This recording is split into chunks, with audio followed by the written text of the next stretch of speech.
రేవంత్ రెడ్డి అధికారంలోకి వచ్చి ఏడాది గడుస్తున్నా గట్కేసర్లో రైల్వే వంతెన నిర్మాణానికి ప్రభుత్వం నిధులు ఇవ్వడం లేదని మాజీ ఎంపీపీ బండారు శ్రీనివాస్ గౌడ్ మండిపడ్డారు. రైల్వే వంతెనను పూర్తి చేయడానికి గతంలో కేసీఆర్ 10 కోట్ల నిధులు మంజూరు చేశారన్నారు. రైల్వే వంతెన నిర్మాణం పూర్తి కాకపోవడంతో గట్కేసర్ టౌన్ ప్రజలు తీవ్ర ఇబ్బందులు ఎదుర్కొంటున్నారని ఆగ్రహం వ్యక్తం చేశారు.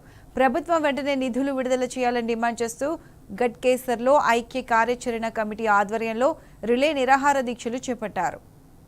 గట్కేసర్ ఫ్లైఓవర్ బ్రిడ్జ్ ఐక్య కార్యాచరణ సమితి ఆధ్వర్యంలో మారలక్ష్మరెడ్డి గారి అధ్యక్షతన ఆ కమిటీ మరియు ఇక్కడ యువకులందరూ కూడా కలిసి గత 18 సంవత్సరాల నుంచి కూడా ఈ ఫ్లైఓవర్ బ్రిడ్జ్ ఇక్కడ నిర్మాణం నత్తనడక నడుస్తున్నది.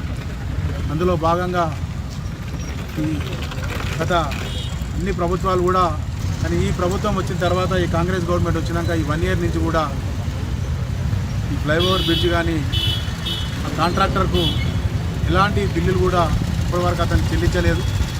ఇక్కడ స్థానిక కాంగ్రెస్ నాయకులు గత సంవత్సరం నుంచి కూడా ఈ బ్రిడ్జి పట్ల ఎలాంటి పట్టించుకోకుండా ఈ నడకం జరుగుతుంది.